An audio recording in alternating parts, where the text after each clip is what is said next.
꿈을 향해 달리는 우리 학생들. 두드림 채널의 꿈드림 시간에 온 걸 환영해.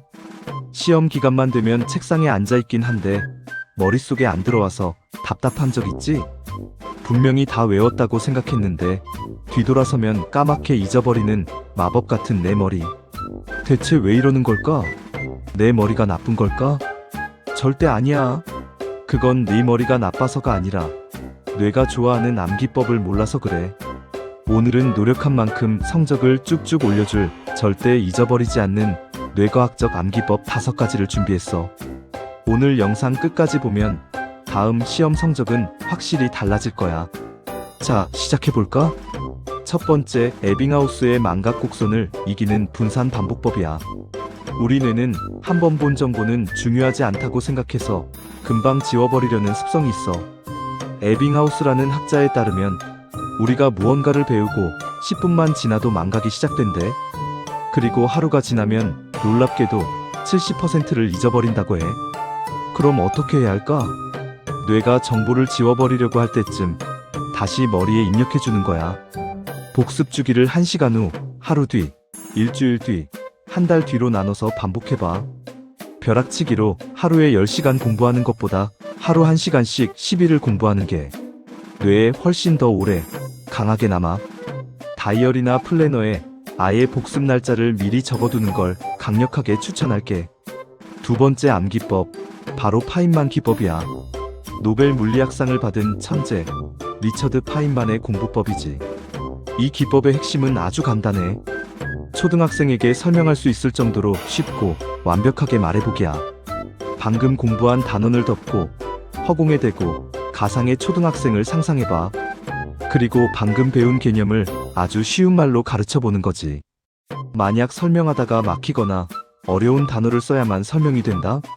바로 거기가 네가 아직 제대로 모르는 부분이야. 우리는 눈으로 글씨를 읽고 나서 그걸 이해했다고 착각하는 경우가 아주 많거든. 내가 내 입으로 나의 쉬운 언어로 설명할 수 있어야만 진짜 내 지식이 된 거라는 사실 꼭 기억해.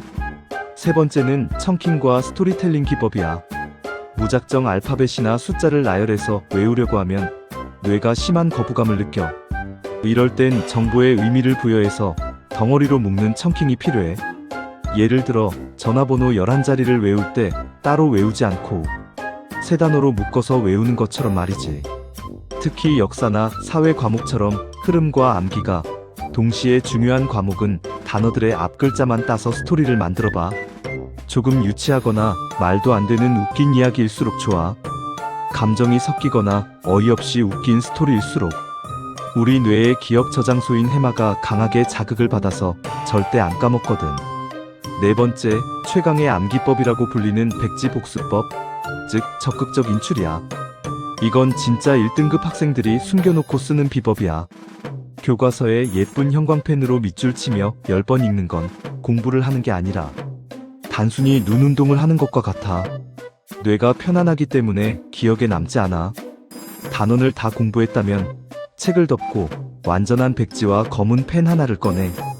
그리고 방금 공부한 내용 중 생각나는 걸 마인드맵이나 키워드 위주로 백지에 전부 다 쏟아내 적어봐. 처음엔 3줄도 못 적을 수 있어. 좌절하지 마, 당연한 거야. 다 썼다면 다시 책을 펴서 네가 빠뜨린 부분을 빨간 펜으로 채워 넣어. 이 고통스러운 과정을 통해 뇌에서 정보를 끄집어내는 근육이 폭발적으로 성장하게 돼. 시험장에서는 책을 볼 수 없잖아. 우리 뇌는 책을 눈으로 보는 연습이 아니라 머릿속에서 꺼내는 연습을 해야 해. 마지막 5번째, 이건 암기법이라기보단 뇌의 효율을 극대화하는 휴식과 수면의 마법이야. 25분 집중하고 5분 쉬는 포모도로 기법 들어봤지? 우리의 집중력에는 한계가 있어서 휴식 없이 계속 주입만 하면 뇌에 과부하가 걸려. 더 중요한 건 바로 잠이야. 우리가 낮에 공부한 수많은 정보는 쉴 때, 특히 깊은 잠을 잘 때 단기 기억에서 장기 기억으로 넘어간단다. 시험 전날 밤새면서 에너지 드링크 마시고 벼락치기 하면 다음날 머리가 하얗게 변하는 이유? 바로 뇌가 정보를 책상 서랍에 예쁘게 정리할 시간을 주지 않았기 때문이야. 충분한 수면은 시간 낭비가 아니라 암기를 완성하는 마지막 필수 단계라는 걸 잊지 마. 자, 오늘 배운 5가지 비법. 분산 반복, 파인만 기법, 청킹과 스토리텔링, 백지 복습법, 그리고 충분한 수면까지. 어때? 오늘 당장 책상에 앉아서 써먹어보고 싶지 않아? 처음에는 눈으로만 읽던 버릇이 있어서 뇌가 조금 피곤하고 귀찮을 수 있어. 하지만 그 피곤함이 바로 내 뇌가 성장하고 있고 내 실력이 오르고 있다는 확실한 증거니까 절대 포기하지 마. 오늘 두드림 채널이 준비한 꿈드림 영상은 여기까지야. 여러분의 빛나는 꿈과 쑥쑥 오를 성적을 진심으로 응원할게. 오늘 영상이 도움이 되었다면 구독과 좋아요, 알림 설정 꾹 눌러주고 다음에 더 유익하고 재미있는 공부법으로 찾아올게.